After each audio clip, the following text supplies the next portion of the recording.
everybody. Welcome to Randy Sands and the Mediumship crew. If you haven't been here before, we welcome you. We hope you enjoy it and you come back. And for everybody else, we welcome you back. And tonight we're going to do something a little different. I have had a few people request that we talk about my journey. And I don't want it to just be about me, because there's other mediums out there that have a lot of very important input. And MK Roland is a good friend of mine from Lilydale. So I asked her if she would also come in, and we'll field questions and we'll let everybody know what our individual journeys have been like. We're going to start off with whatever questions we have. So when you guys are ready. Hit us. Yeah, Right. let it rip. I gotta find my questions. I know. Okay, nothing like being unprepared. I know, right? Would you expect anything more? That you can, at least in the meantime, type your questions there, right where the chat button is at the bottom of the screen. So we can get it that way. All right, so let the questions rip. Okay. Well, I think okay, let's start at the beginning. So my question would be, at what point did you decide to pursue this path, or to pursue this journey, or however you want to put it? Like, was there a Aha moment. was there a moment or an event or a something, or it just kind of fell in your lap and you just went with it? MK. When you say this journey, are you specifically referring to mediumship? Mhm. Or, okay. I had an aha moment. I went to Lilydale, had never heard of the place, even though I had grown up within 100 miles of it. Probably less. Maybe, yeah, probably that. And I went with a friend who said, let's go talk to the psychics in Lilydale and see if any of them will volunteer to help us at a fundraiser for a no-kill shelter that we volunteered for. So we went, and I couldn't tell you if it was season or not season. I had no idea. I didn't know anything about what was going on. Probably was season, because we walked up and down all the streets, and there was only one opening in the entire town for whatever. I didn't even know what it was. So Lorraine said to me, why don't you take it? I've been here before. So I signed up. I had no idea what I was signing up for. I didn't know if they read tea leaves, horoscope. I had no idea. So this woman comes in, older than I, long wispy hair, long wispy gown. And keep in mind, at that time I was a lawyer, so I'm wearing suits every day, and real stick in the mud kind of lifestyle at that point.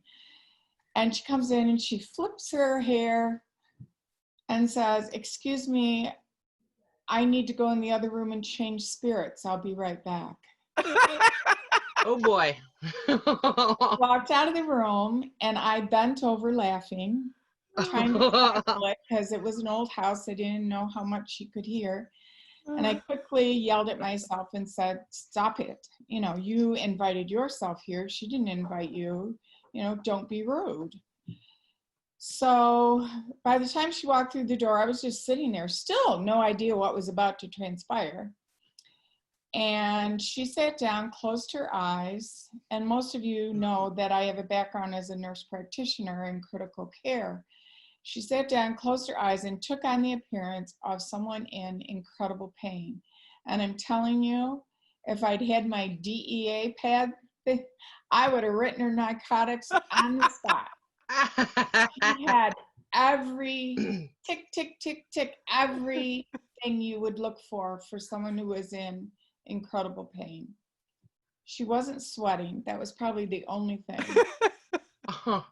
So she starts talking. She has this gentleman here, and he's in this incredible pain. He's got this incredible chest pain. And she started eliminating. She's saying, it's not a heart attack. It's not a heart attack. It's not a car accident.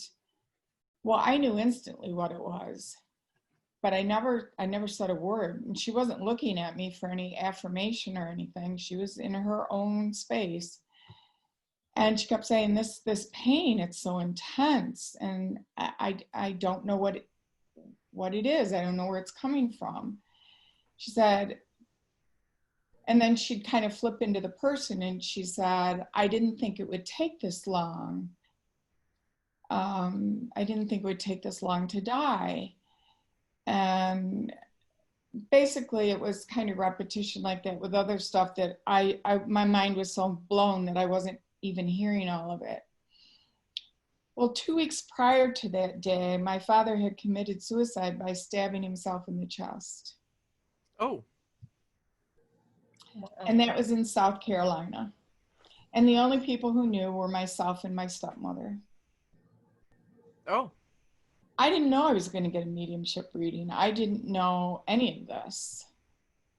So I kind of stumbled out of, and then she brought in a whole bunch of my little pediatric patients that had had heart problems and had transitioned. Very specifically, I mean, I could tell which patient she was talking about, right? So I kind of stumbled out of there, and I said to Lorraine, what is this place and what just happened? And she wasn't terribly helpful, but I said at that moment, I have to know what this is, and I've got to learn how to do this. I've been interested in the esoteric, the mystical arts and things my whole life. I'd never particularly been drawn to mediumship. More things like astral travel and telekinesis and clairvoyance and other aspects. Just other areas, not probably everything but mediumship, to be truthful. So yeah, I had a big aha moment as far as mediumship was concerned. Okay, so for me, I'm not going to bore everybody with the very beginning because I've kind of talked about that a couple times in other videos. Like, for example, the one we did last week, the history of spiritualists.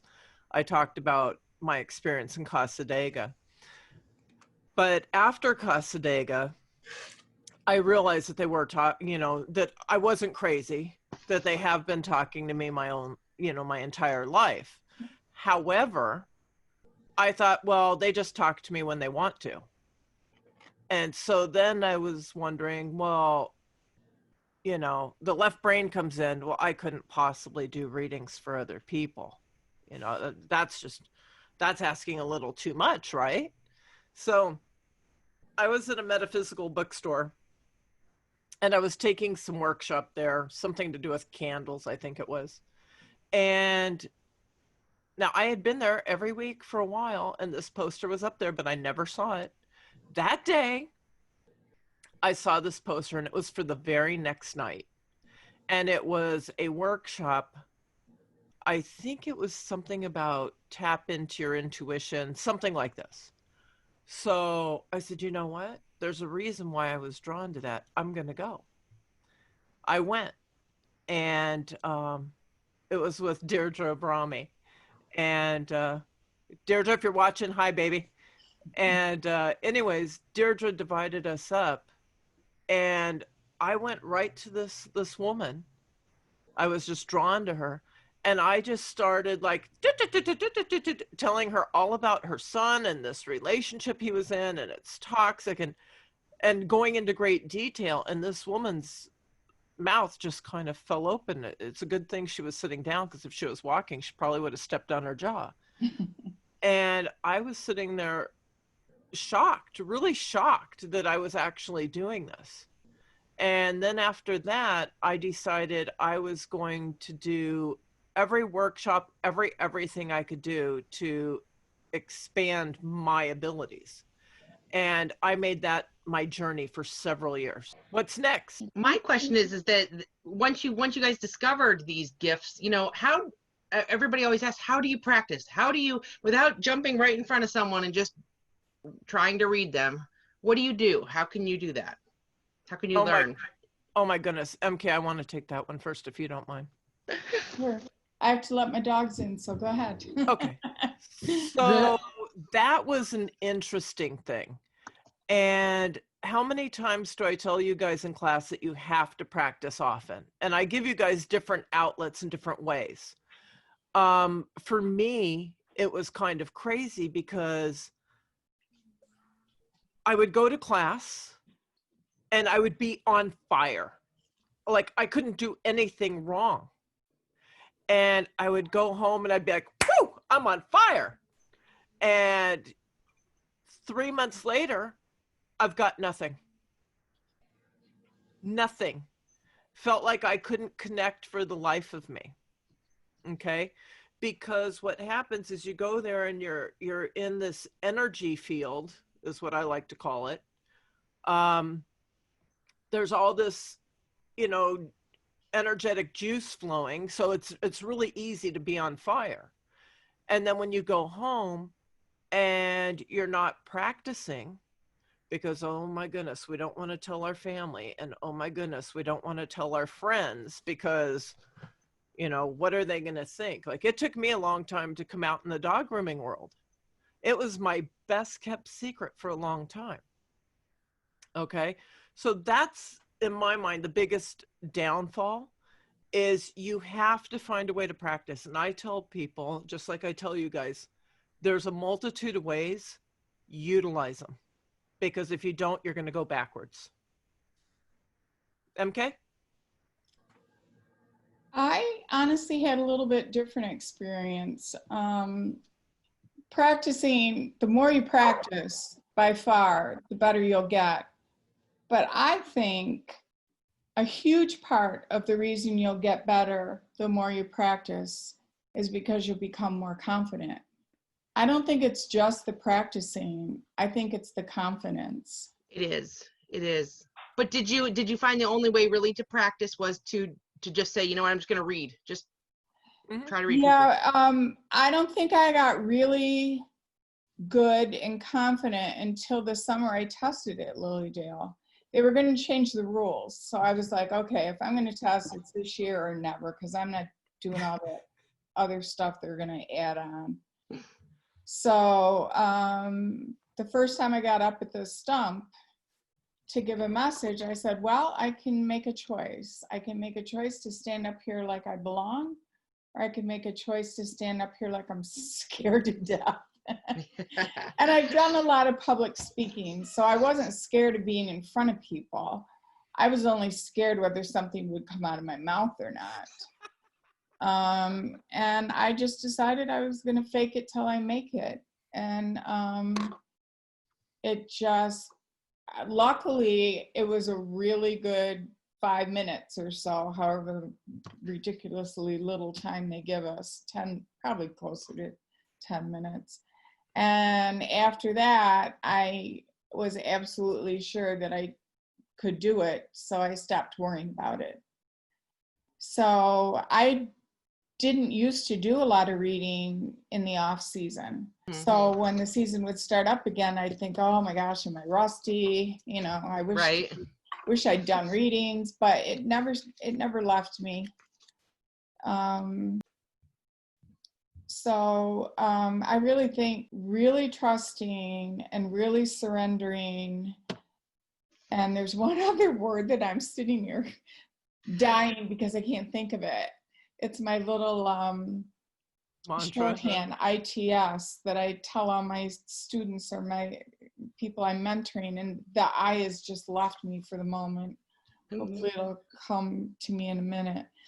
But I don't worry about being rusty, but I do definitely think, you know, doing it more is certainly better.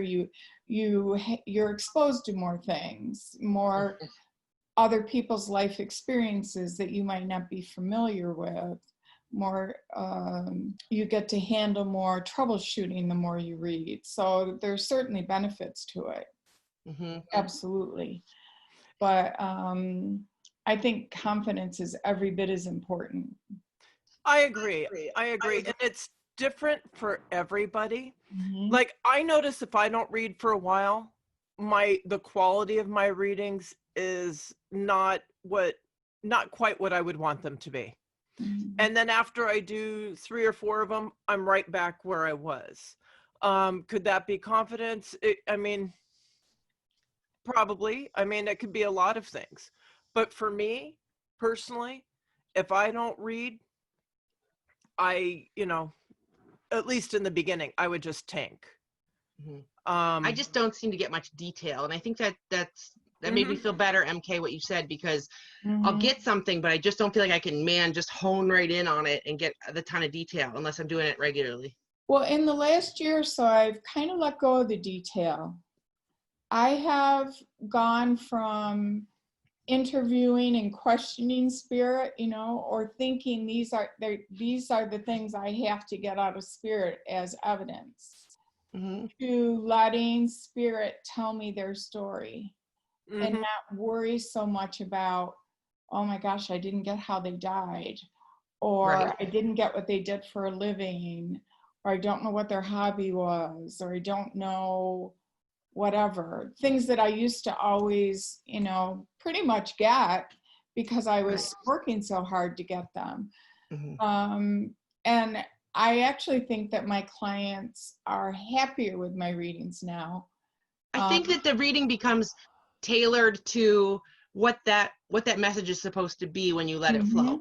I know I tend to let it just go, and then I start to ask questions, and Randy's teaching us how to sort that information that comes in, and so you can kind of, hone it in a little better, which has helped a ton. But yeah, it's like I always feel like the reading's going to go in the direction it's going to go. Exactly. And I don't work so hard at it. And the funny thing is like, for me, this is the difference. This is why I'm glad you were able to come in tonight, MK. For me, the difference is that's the way I always operated. And that's just, we all work differently. So Julie wants to know, how did you start doing readings for people? Well,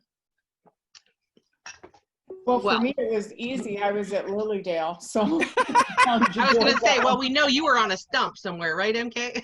Yeah, right. So that was easy. And I'm sure I get a lot of my readings now from people going on the Lilydale website. We'll see what happens if I'm, decide not to be a registered medium there anymore. When that day comes, we'll see just how many I was getting from there. But I'm making a new attachment to another place. So I think it'll, I'll be getting from more sources now. Transition. Absolutely. For me, I just had to decide to do it. Because for me, that's where the confidence came in for me. I could go up, I could be talking to somebody, like, we can talk, and I could just start blah. But to say, okay, I'm going to charge you and I'm going to do a reading, and I even was able to go to the stump with less fear. Okay. But when it came to charging somebody and doing a reading, which, we're going back a ways, that was hard. I had to just, I hate to put it like this, suck it up, buttercup, and just make myself do it. And once I did it, it was just like, In case anybody's watching that isn't familiar with Lilydale, and we keep throwing around the word the stump, it's a place at Lilydale where we do large public demonstrations. We have a large crowd there that we are doing readings to, just in case you don't know that. Right, right. And I know George had a question. I do. It's for MK. Okay. Hey, MK. Hey, George. Hey. So I've been quiet over here, which is very unusual for me. So I had to speak up. So, so I have a question for you. So you talked about going to Lilydale and you talked about your experience with that one medium, right? And you talked about like, wow, this is mind blowing. This is the first time that this has ever happened. And my question to you is, you know, before you got to Lilydale, was there ever a conversation with your spirit guides or those that have passed on? Never. So that was something that you actually, how should I say, grew, that you focused on and actually turned into something that you could do. I set out to learn it. And now I was intuitive and I had some premonitions. And believe me, when I say I was extremely interested in everything from astral travel, telekinesis, clairvoyant, mental telepathy, things like that. I mean, I spent most of my childhood, other people were reading Jane Eyre and, you know, whatever those stupid books are where people die and you cry, and I don't see the point of them. I was reading everything I could get my hands on that was metaphysical. And I did come around the edges of mediumship because I read a lot of stuff about Duke University's Rhine Institute, and they were doing a lot of work on ectoplasm. So I was very familiar with that, but I didn't really, at least as a child, I didn't really connect that with what I understand now to be mediumship. If you had talked to me as a child and given me just, you know, like a 5-second thing about mediumship, I probably would have thought you were talking about ghosts and just kind of blown them off. Because I didn't have a good understanding. And not that I didn't believe that it was very possible that ghosts were, but I was more into the heavier things. So I just have such a hunger for learning. Like I've been studying on my own physics for the last, I don't know how many years, because I know it's the answer between the answer to consciousness, the answer to why we don't die, and the answer to God. I know it is. I agree, by the way. Yeah, I totally agree with that. Absolutely. 100%. I don't know how it works, but there's got to be something there, because we know, even if you, say you're not doing the mediumship thing, right? We know when we think certain things and where we're calling upon those things, that somehow they appear. I'll give you an example of something that happened the other day, and I've been testing this out all week. And it goes back to that energy that we have, that we connect to source, and that we're able to do all these things. And there's a reason I say that. But like the other day, I'm at my home in Palm Springs, California, and I forgot. What'd you say? Show off. Whatever. No, just I'm going to my home in France next month. You know what? I'll be here in Gates, New York. But what happened was, I have these little Bose speakers, these little Bose headsets, right? Like Randy's has. And I'm like, I forgot the charger, right? And I'm thinking to myself, how am I going to charge how am I going to do it? I'm like, you know what? I don't have to worry about the how. I'm going to just be like, look, universe, divine, spirits, guides, I need to find a cord to charge my Bose speakers, right? So I went on a walk in the golf course here, and what do I find? No the way. Cord to charge my headset, right? Now, so there it is, and that proves what you just said. I think we're all connected. It's found it on the golf course? I found it on the golf course, on the trail, just laying there, just white. I have it right here behind me. That sounds like an apport to me. Listen, if y'all could give me a minute. Okay, guys, I need to find $1 million. Right. You need to go outside and go to your neighbor's house. No, I'm just kidding. Right? With a gun. No, I'm joking. Pick the rich house. Right? Yeah. I mean, I'll have to go to George's neighborhood. Yeah. All right, Michelle, do you have a question? And then I see we have one from Sandra. We have 5 down in the chat area, so. We've done some of them. Okay. Yeah. What, George? I was just going to say, but that was just to clarify to people that were in the chat that everybody says, well, you know, how do you know, right? How do I know if I got the gift? I think one thing that you brought up, Randy, is that you all have the gift.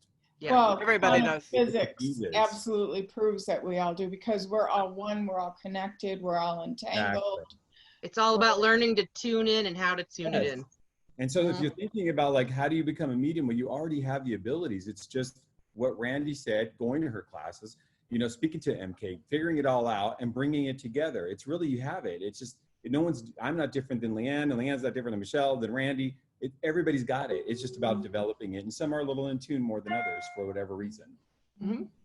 Yep. There you go. That was my spiel really fast. Sorry, Randy. No, that's okay. Good. Real fast. What you got, Michelle? Okay, so what happened? What was your experiences with people finding out about your mediumship? Ooh. I've always been completely and totally open from the time I was a child. People, when I was a kid, everybody used to call me the witch, not being mean, but like I must have these special powers or something. Even when I was an attorney in a top 200 law firm in the United States, I never ever wasn't fully open about it. I didn't walk up to people and say, "Hi, I'm MK. I'm a lawyer and a medium." And MK's really, really smart. But if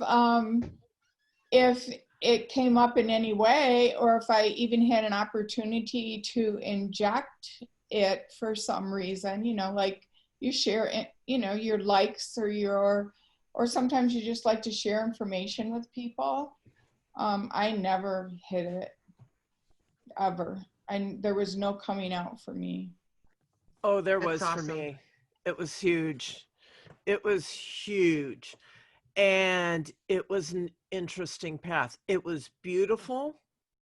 It was scary. It was lonely. There were conflicts. But it was all worth it. My mother, I mean, my grandmother was a big astrologer back in, I mean, when I was a kid. She passed, I was in my late 30s when she passed. It was about 21 years ago now. And so she was way ahead of her time. I mean, she was doing astrology. Look at MK. Uh-huh. You don't even need to do that. You're too smart. You don't even need to act like that. You just Oh, know I it. can't count without my fingers. I mean, back in the early 60s when I was born, my grandmother did my chart, you know, so she was way ahead of her time. Now, my mother, on the other hand, will tell you she doesn't have a drop of spiritual anything in her entire body. My mom was like that too. So do you see, there was a issue there. We're just two very different people. I love her to death, but you know, we're two very different people. So there were a lot of people that, you know, had to go. Their energies, their whatevers just were not helpful to me moving forward. And I think that that's pretty typical. I think that most mediums have at least practicing mediums, I think they have a very small circle of people that they're very close to. And they may have a lot of a lot of associations, but there's a very small group of people that they're close to. I And agree with that. I think it's because energetically, I don't want to say we're challenged, but we have to keep a certain energy. I like the word challenged personally. We have to keep a certain energy around us. And there's no room for anything other than that, at least for me. So let's see, what does this question say? When someone comes to you with a specific question or person they want to know about, is that easier or harder to pull in information?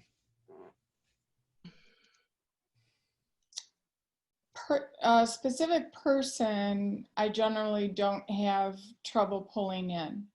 It's not my preferred way to work, but if they give me their first name and their relationship, I tell them it's like a phone number.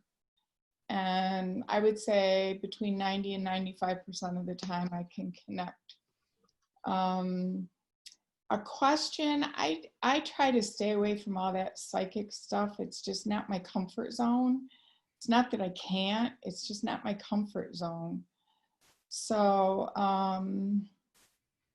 I think sometimes I turn into a psychologist. So what do you think? Yeah. I guess I'd have to know, I'd have to know what the question was to be able to answer that very well. It would really be very question dependent, I guess is the best way to answer that. If they're going to ask me, is my boyfriend cheating on me? I'm not touching that with a 10-foot pole. You already know. I don't have permission to tap into him. And you already know. If you're asking, Well, you know. Usually that is what I say. I think you already know the answer. You don't need me. You want confirmation from me. And that is usually how I handle it. But I also explain to them, I don't have permission to tap into him. Mm-hmm. And I am very respectful of people. I don't even in animal communication tap in unless I think I have the animal's permission. Mm-hmm. Oh. Yeah. Yeah. So I work a little differently. And this is the beauty of it all. And this is why I tell people, don't ever criticize another medium because we all work differently. And if somebody's a fraud, they're going to be found out. You know, the universe isn't going to let that just keep going and going. Yeah. So for me, what happens is when somebody gets a reading with me, I tell them, if you have questions, make a list. And what I do is I start giving them all the information I'm getting. And when that slows down, then I say, do you have any questions? And I'll tell you what happens. It's quite interesting. It goes one of two ways when that happens. Either spirit will start giving me the information, answering the questions, or, and Lisa Williams had said this one time, and I never forgot it. You know, psychic or mediumship energy is up here and psychic energy is a step down. Well, it's a lot easier to go from this down to this, if that's the way it's going to go. Most of the time, spirit just continues giving me information. But if not, then I just drop down into the psychic level and, you know, we just go through their questions. And that's what works for me. I agree with that. You made me remember, I do always at the end ask them what questions they still haven't had answered.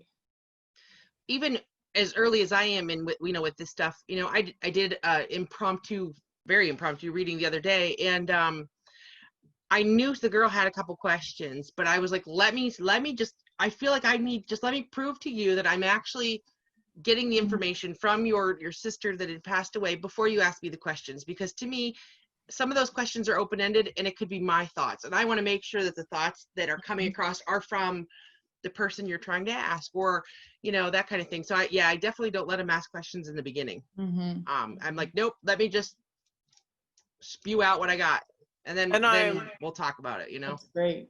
And I'm proud of you for that, because the one thing that I tell you guys is evidence, evidence, evidence. Because that's how you prove that you're connected to, you know, their loved one. Like, for example, Leanne, I did an impromptu reading for you, which is up on YouTube, by the way. Yeah. And it was on my nephew. My nephew passed away. And I ended up giving you information that you didn't even know until the next day. Like, this young man was very young, and when he passed, he was still a virgin. And, you know, I clearly got that was one regret. Figures you'd pick up on that area of life. Right. And if you knew my nephew, he just passed away a few months ago, and it was his personality to a T. So. And Leanne didn't even know until the next day. Was it your sister-in-law? Yeah, she had watched, and that was one of the last conversations that they had with him was, they asked him, if he had any regrets, and his only regret was, he didn't get to experience women more, and he was a boob guy for being, all of 14, 15, years old, and amazing kid. So, but But, yeah, it was the details. Like I said, it had to have been him, because otherwise there's no way she would have known certain things. There's no way. right. And I'm not trying to make it about me. The point I'm trying to make is the evidence is crucial. Yeah. It can't just be all fluff and feel good stuff. You have to have the evidence in there. Yep. Never forget though, sometimes the best evidence is the message. Absolutely. Mhm. Absolutely. Okay, so I'm curious as to what all of you see when reading. Oh, I am very visual and see pictures. Is that what you see? That's what I see. I see different things. I actually see, when I'm connecting to my guides, I'll actually see things about them. And then it'll change to transform into things about the person that you're reading for, right? So it kind of goes back and forth. And I think that's just to identify who you're speaking to. I think that's what it is. Mhm. And then again, back and forth, and a lot of, I see color, I see it all. Mhm. But it's pretty quick sometimes. That's been MK? Oh, sorry. No, go ahead. No, me? Okay. Yeah. I hear a lot. I get a lot of download of information, but I do see a lot. So I'd say it's probably a third, Mm. with a little bit of smell thrown in there and rarely taste. Do you feel things as well? Like, if I know I will get, if somebody say had a heart attack, will you feel that? I tend to know it's there, Yeah. but I don't tend to get a lot of somatic symptoms. Like some people will really feel the pain. I know the pain is there. I may feel the biggest pain I feel, the biggest sensation I feel is when there's a tremendous love. Yes. I get a really hard pressure pain in my sternum, and it's very uncomfortable. I mean, it's a real pain, and that's just love. Mm-hmm. The rest of it is a mixture of a sensation more than, like a strong feeling, and then the knowledge that goes with the sensation. That's a great way to describe that, because this question, like I said, and I know Randy's answer, but I want her to answer this question too for everyone, because you just know. And people are like, well, how do you know? You just know. And I'm like, I don't know. And that's where that confidence and that line comes in. It's just going, I don't know how it's your grandfather. I don't know how I know that he liked to chew gum, but I just know, So how about you, Randy? Oh, this is a tough one. I didn't think this was going to be so tough. So I see things, I hear things, I just know things, and I will feel things. One of the stories with that is one of the board members to my church, we met for lunch. She wanted to go to the cemetery afterwards, which I thought was a little odd, but I was like, okay. And it's because it's a really pretty place and a really peaceful place. So we went, and there's a special bench she likes to sit on. You guys may have heard me talk about this before. And all of a sudden I felt like I was having trouble breathing. And I said, somebody around here died of breathing issues. And she said, well, I don't know. Well, I said, whose grave is that? And it turned out it was the guy, I think his name is Leslie, and he was in the movie Airplane. Oh, I know who you're talking about. What's Nielsen. Oh, what's his name? Who? Nelson or Nielsen. Nielsen, yeah. Yeah. So we looked up, and don't you know, he died of pneumonia issues. So, and I will on occasion get smell. That's not real frequent for me. That's not real. And there was a funny story about that with my wife. I yelled at her one morning because I said, you're spraying that perfume in the house, and you know I can't breathe, my sinuses. She's like, have you lost your mind? I didn't spray anything. I said, okay, Grandma's here. And I rolled back over and went to sleep. Grandma, you stink. Get out. Okay, let's see. Evidence is how your clients know. You're welcome, Julie. No, you are real as well. Well, that's why it's so important. Mhm. When people have a reading, they're very skeptical. I went to Lilydale in 2008, and Gertrude told me about a woman in my family who lost a foot to diabetes. I Mhm. never knew, but my mom confirmed it was true and was her grandmother. Okay, MK, why is it that I don't know who Gertrude is? It's not Gertrude. It's oh my gosh. I can't believe I'm blanking out. Um, she's Polish. Not Gerda. Gerda. That's probably who you're Gerda talking about. There's a Lestock. Gretchen and a Gerda, so it's probably Gerda. Okay. But you know, that's a Actually, great you know point. what? I think it's Gretchen because I think I've heard her tell that story herself. Oh, okay. I Okay. think it's Gretchen. You call this something interesting sometimes is is it psychic amnesia? What do you call it, Randy? Like Oh, reading amnesia? psychic amnesia. Yeah, you always tell people, you know, just because it's not hitting it now. Because sometimes I know I'll get on this kick, like, no, trust me, someone was doing this. No, trust me, they're not leaving until you acknowledge it. You know, Mhm. and I make them write it down because it's like, you know what, you'll probably find out later on that something like that was true. So, George, a little while ago, you said sometimes things come in a flash, just a flash. I have learned over the last 2 years that those things that come as a flash for me are often the most evidential. Mm-hmm. Yep. I think I've talked before about a ruby ring I got in a reading because I could never remember my readings. no. But it was just literally a flash as fast as that. And I almost didn't say anything because it was kind of unusual and just so fast. But it was so clear, even though it only was like an instant. Yeah. And for me, those are often the most significant ones, and they're easy to blow off if you Yeah. If you're not paying attention. you're not paying Absolutely. attention. That's why Lisa teaches that trick of when you're driving your car, just start shouting out everything you see. You're driving down the road and you say, stop sign, 2 pine trees, red Mercedes, just everything you see, just shout it out as fast as you can. It's really good on a highway because you're going fast. Mhm. Not too good to do on a, like a street in a town. And it makes you notice things that are flying by you fast. That's a great idea. Yeah, to start really paying attention to the detail and. Mm-hmm. So I try to practice that whenever I remember, which well, and like you said, MK, you hit a very important part as well, where it's I always know after I do a reading that what was something I kind of read into or what came from spirit because I don't remember.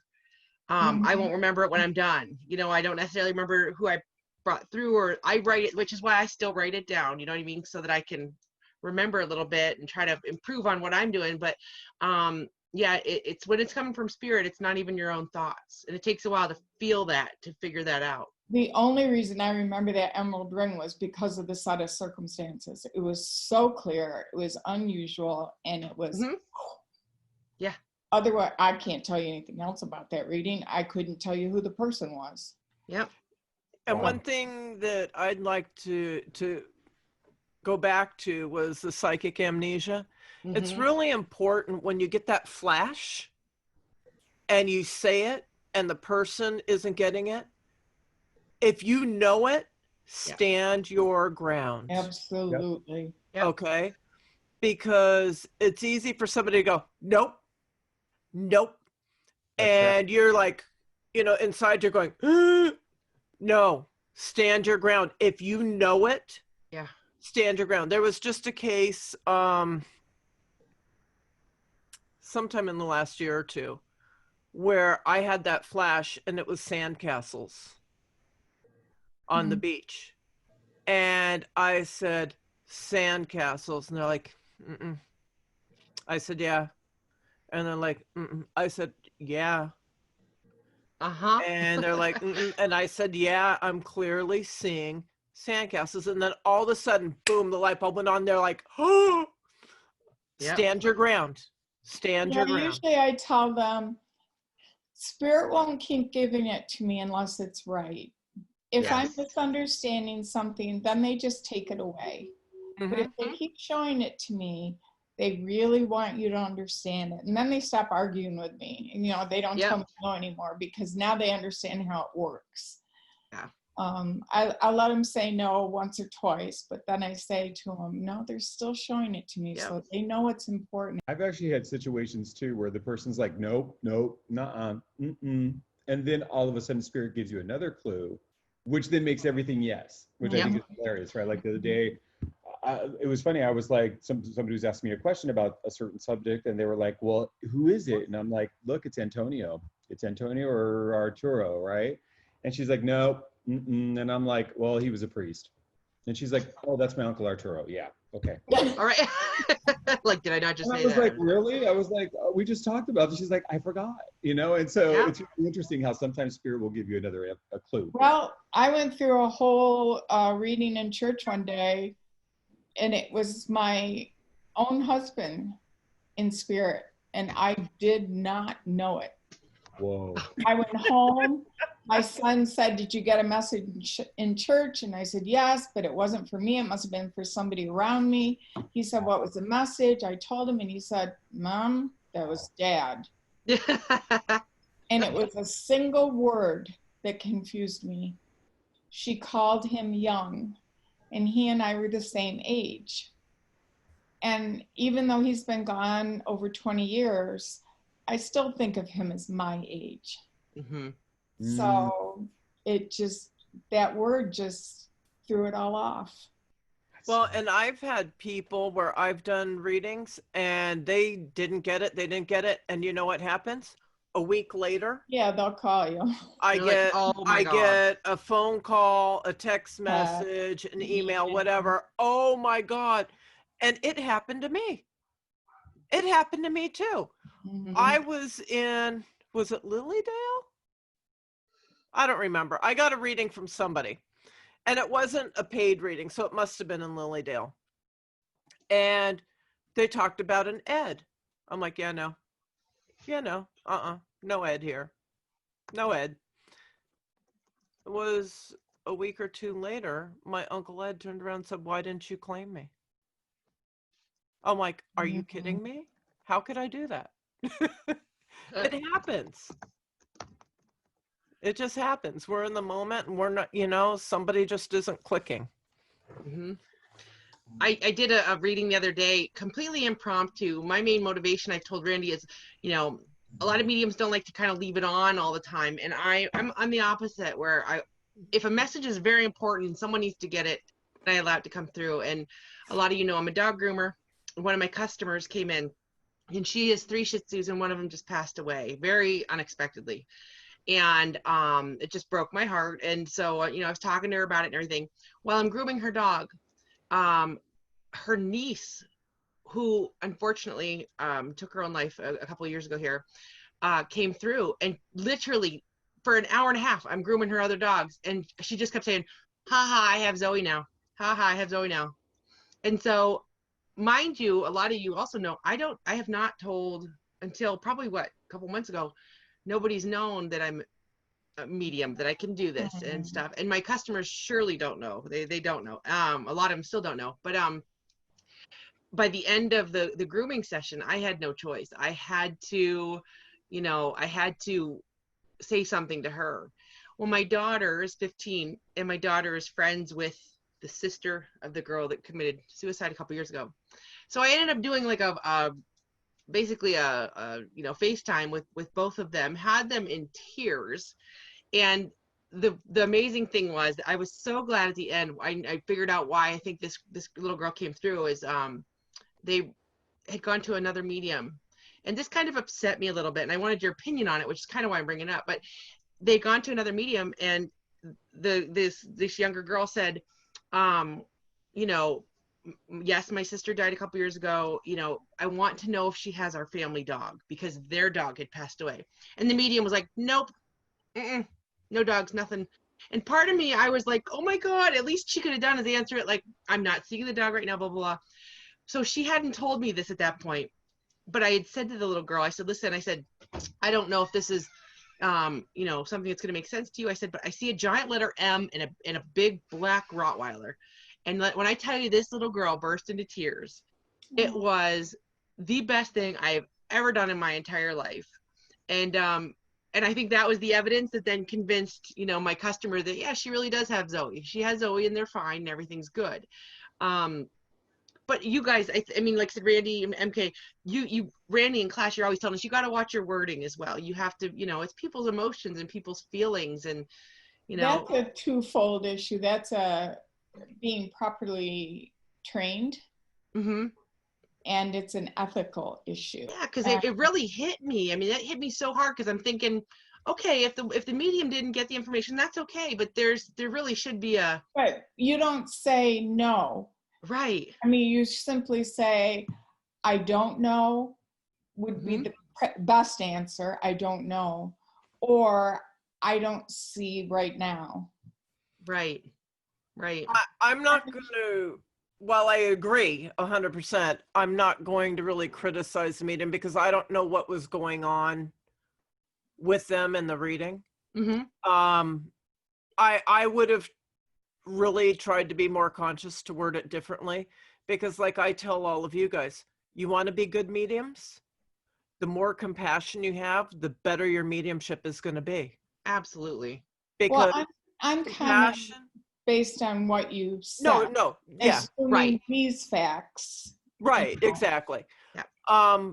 But for me, the more compassion I have, the better my mediumship gets. Mm-hmm. And I feel that there's a direct correlation between our level of compassion and our mediumship levels. I truly do, because I've noticed over the years, the more compassionate I became, the stronger my mediumship became.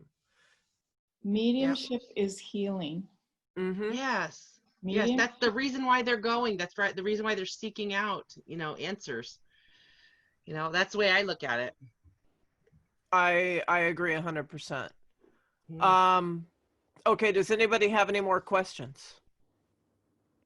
My only other question I had for you guys is, have you ever ran across somebody that has been completely negative, told you do not have this gift, it's impossible, and how did you handle it? You, MK? I haven't.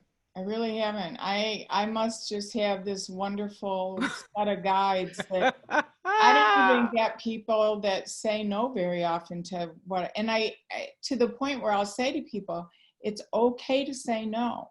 Mm-hmm. It's not, it doesn't hurt my feeling. It doesn't reflect on my abilities. We're trying to be, you know, accurate and get you the best reading possible. And sometimes no is the way to get there. So please don't feel you can't tell me no. Mm-hmm. No, that's never happened to me, surprisingly. Yeah, well, you're lucky. I am blessed. Every time I go in my reading room, I say, hope it's another blessed day. Oh, okay. There's some more questions that I didn't see, but let me answer this one and we'll get to those. And that has happened to me. I had a guy come to me and he did one of these. And I wasn't getting He's anything. gonna block it. Yeah, he's blocking it. And I said, do you want a reading or not? I mean, you came to me. Did you come to me just to see me? Or do you want a reading? And he was like, I don't believe in this crap, blah, blah, blah, blah, blah, blah. I said, okay. I said, well, I'll tell you what, you're free to go. But before you go, da-da-da-da-da-da-da-da. He had to sit down. He had to sit down because there was no way that I could have known what just flew out of my mouth. And I think that's spirit going, ha-ha, put you in your place. You know, I really do. But I love a good skeptic because if spirit comes through, and what, from my experience, they always will with a skeptic. They always will. And they become the biggest believers. And I'll tell you what, a lot of them go on to become mediums. Oh, I'm a really? skeptic. I mean, I want to prove it every time. I that that's just how I feel. I just always feel skeptical. Like it's a new And- day, and Well, let's and see if Julie just said, I think it's okay to be skeptic. And I think you Mhm. have to be, even myself, you know, I mean, I'm a ghost hunter by trade, you know, Mhm. and that's how I've always approached it. I compare my mental notes I'm getting from spirit to what my husband's found in history that I won't look at before we go someplace. And Mhm. man, it's always, like I said, it's always been dead on, which is crazy. Sometimes I'm like, no, yeah, I even question where you're getting the info, you know? Mhm. But I think, yeah, the more skeptical you are, the better you get. Mhm. Mhm. And, you know, I want to respond to something Julie said, and then I hope I'm saying the name correctly. Shivani had a question that I didn't see before that I'd like us to get to. Julie says, what percentage of your clients want psychic readings versus mediumship readings? Guess what? I don't give them a choice. I'm a medium. So if you come to me, you're going to get a mediumship reading. And then we may drop down to psychic. If there's something that you don't want, then I guess you should go to a psychic. You Mhm. know, all mediums are psychics, not all psychics are mediums. Mhm. You know, thank you. I work with mediumship only. You're welcome. So, Shivani, what can I do to increase my mediumship abilities? Well, I'm sure MK and I are going to have the same answer, so I'll just say it, and then MK can expand on it if she has something. Go to classes. You Read, know, I practice. do I do online classes that you're looking at 3 of my students here. Mhm. There's other people that do classes. MK does classes. You know, you go where you feel comfortable. You have And anything there's to add? so much more available online with classes now. I like to give my students real life work. Mhm. So in my animal communication class, because I'm a groomer, I'm known for short-haired coat carving. I know a lot of the top groomers. So I was actually able to bring them in online where they were able to see each other face to face and do readings, which, you know, if you do it locally, you're Mhm. not able to bring as many people in for your students to practice. Mhm. So the mediumship class that we're in right now, what I'm doing is I'm working with them, honing their abilities to get them to a certain level before I start bringing outsiders in. But then I'm able to bring outsiders in, and I'm able to have them do rapid fire readings. And it prepares them for when they go out and start doing readings. I have to say, I have not been reading in Lilydale for a while, and I've been reading somewhere else. And I've been doing a lot of online reading, and it's been an adjustment.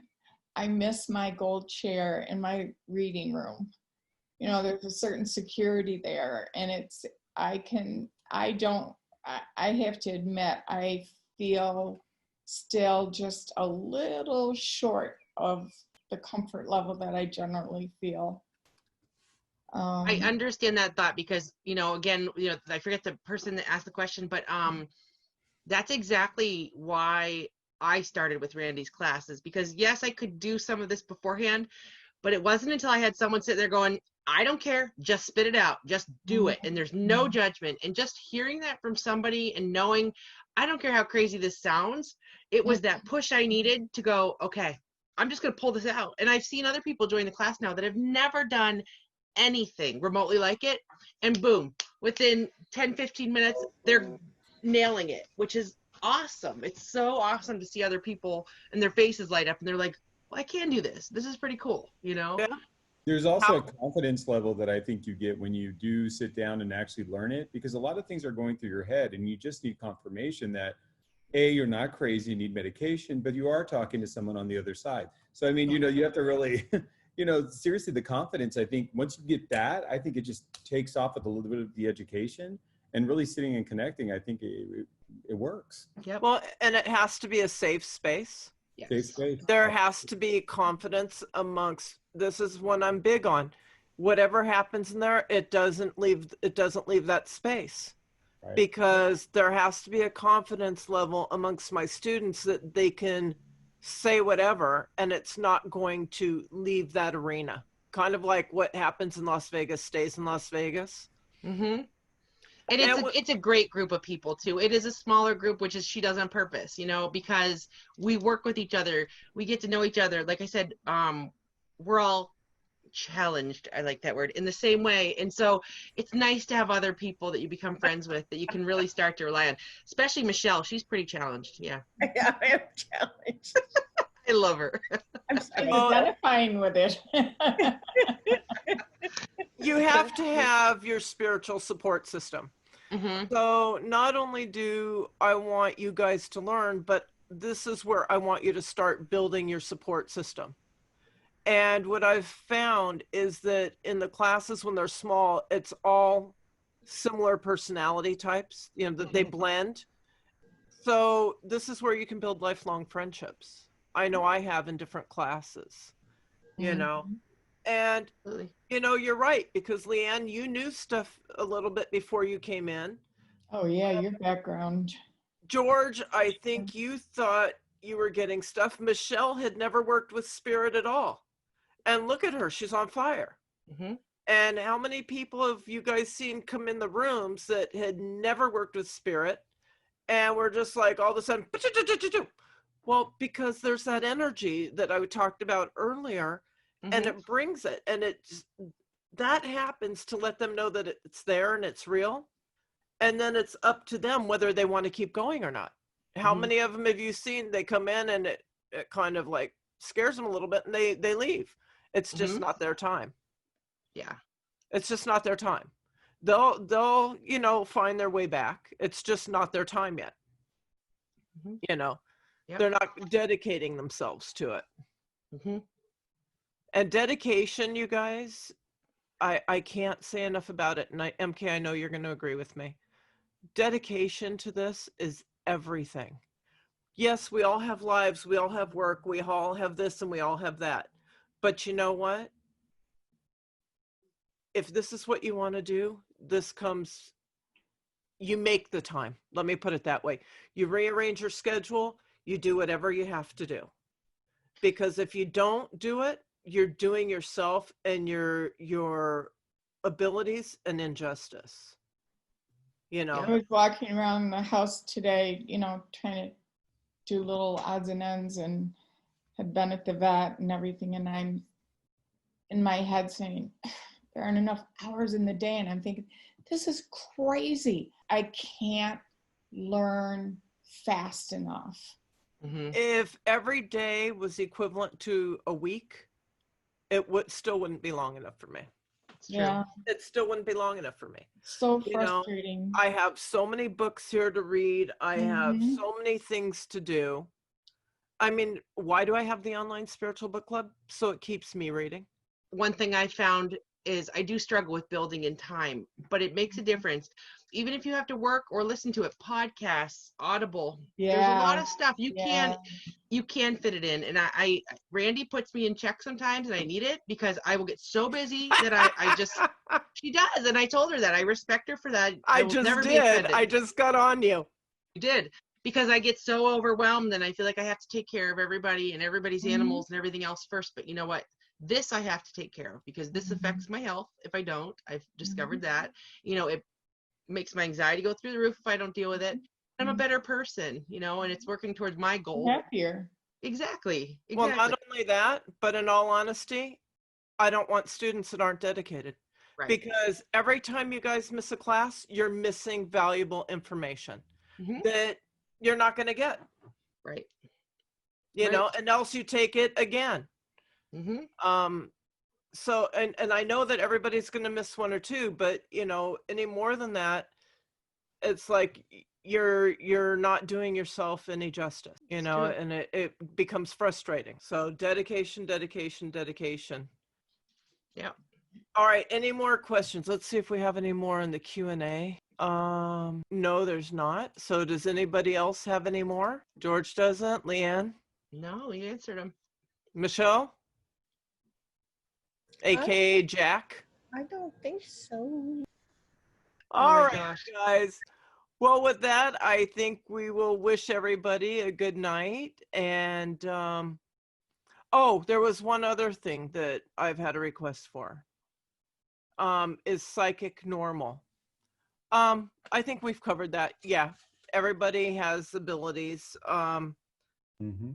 Again, not every psychic is a medium. And every medium is a psychic. So Everybody's psychic. It's just most people call it a coincidence. yeah, Mhm. and there are no coincidences. You know, it's that gut feeling that, oh, you need to turn left here, and you don't, and then you find out why. Mm. Or, you know, they call it women's intuition. You know, are they cheating? You know they are if you have that. Yes. Yeah. Don't come to us and waste your money. Don't come to us and waste your money, because if you already feel it, you don't need confirmation. That's what I tell people. Yeah. You know, you're wasting your money and you're wasting my time when I could be helping somebody else that really needs to heal. With that, see you guys next week with a Thanks new everybody topic. for being with us. Bye. And bearing with us with the camera issue. We'll get it figured out, I promise. We Good night, appreciate everybody. your time. All right, bye-bye. Yes. Bye-bye.